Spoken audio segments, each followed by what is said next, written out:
I don't think there was a time I felt he didn't love me. There was a time I felt like maybe rebelling against my faith and just some of the teachings of the church. And I remember just being kind of restless, angry, um, probably in my 40s, late 40s. And maybe that was about 15 years ago, 15 something plus. And, but I remember just kind of coming and reading in the gospel about the Great Commission. You know, I give you the authority to the apostles, you know, to whatever you held men's sins bound, if not, you release, you know, that whole idea. And it was just like you either believe that or you don't believe it. Uh, and so there's a point of turning back, embracing the church's teachings, just coming back. And it was like there was a restlessness and anger before, and there was more of a sense of settledness, relief, um, calmness in coming back, you know. Yeah, I think I tell you the truth, almost every morning I just wake with a sense of gratitude. I want to pray. There's like a sense I want to pray.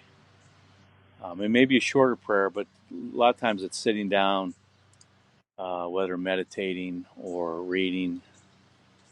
Uh, Especially in the morning, I just get the sense of God's mercy and just an internal. I think often of that the scripture. I can't quote it exactly, but I stand at the door and knock, and if you open, the Father and I will come and live within. You know, come and sup with you. I get that sense, you know, an indwelling of God. Not like He's out there, but He is out there. So, but at the same time, through His Spirit, somehow, some mysterious way, He lives within, and He dwells, and He wants to be. He wants communion, and I guess me to be aware of that communion, that inner dwelling, and especially in the morning. I tell you, maybe I'm a morning person, but I love like being on the deck in the early morning. In fact, Tim gave me what's called a rowana, which is he when he was in Colombia, he gave me a cape made of wool, and he said, "You're the only guy I know that would wear this." He goes and put up with the grief from your wife over it, you know. It's because it looks like a big poncho with a hood. It's not wildly colored or anything like that, but I often use that in the colder weather to sit out on my deck, and I always try to be outside as much as I can and not in the house. Well, also being like walks in the woods, you know, a lot of times I golf, but I golf really just to be out in nature and to see the trees and the changes in the seasons. And it doesn't have to be a beautiful sunny day. There could be a rainy, cold, harsh day in a way, but there's still a sense of God. I've always had that sense in nature too, um, like almost like Him sharing His masterpiece with us. I was thinking, actually, my first communion. I remember that day, uh, just feeling like a comfort, a warmth, a belief, you know, just a rightness of that day. Just, yeah, but it was more than just the external, you know, teaching or focus, but there was definitely a sense of God's love during that time, you know, leading up to it and during the service itself. I remember a kid punching me in the back because um, we had like, you know, big classes back then, and we were supposed to match with the girl coming out on the other side, and he thought I should be moving, and I said my girl's not coming yet, you know, and I waited, and I remember him punching me a couple times violently in the back, but yeah, but I felt right in what I was doing. I was like, no, no, no, it's not time, you know. I do. I always think, you know, I told my kids this too. I said, look for the guy that's sitting alone at lunch or who's been ostracized from the crowd. Try to make them your friend or befriend them. Um, don't look to be popular or, um, you know, don't worry about what other people say so much.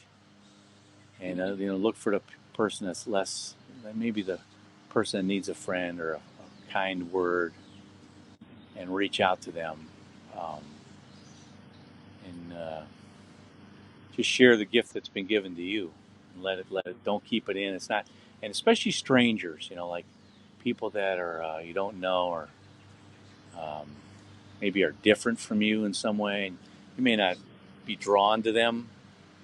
Maybe they're not handsome or pretty, but they all have a need. And it's kind of funny. My son Andrew just uh, found a letter I wrote to him about 6 years ago. It was about a guy I met at a restaurant. So I travel a lot for work.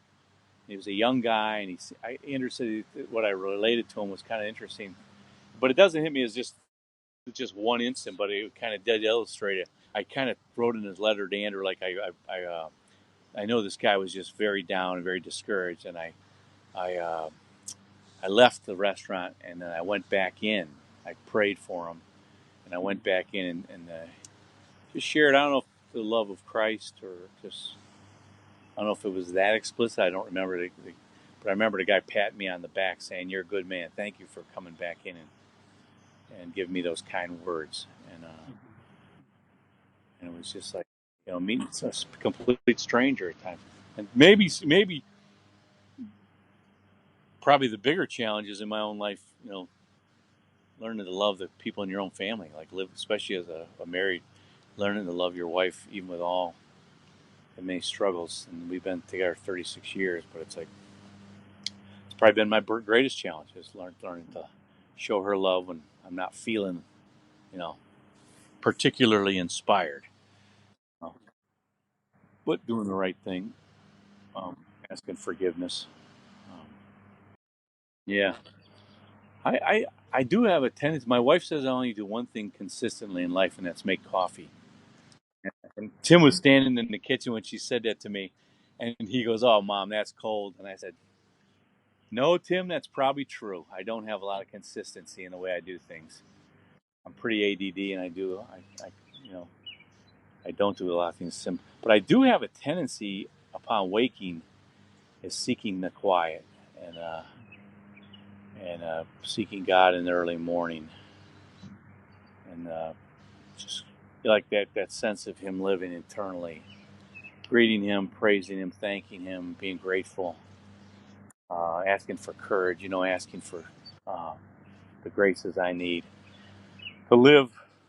But there's always a consistency in the morning. I wish I had it more in the evening too, but it doesn't always. Not as consistent in the evening.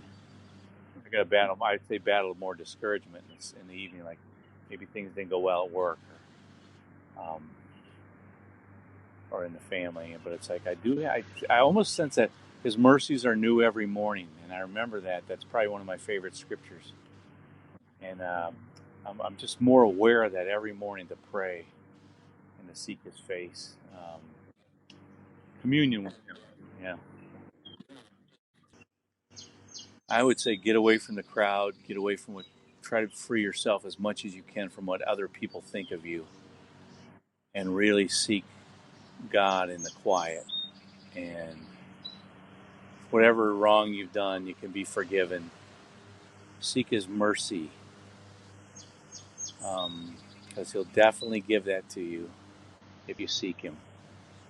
But He'll probably only give it to you when you stop and you get quiet, because if you keep running and trying to fill your life with noise or things, possessions, you can fill that only so long. But at some time in the dark of the night, or the early morning, you're going to sense, there'll be a sense that you can be free, and He will give you that freedom.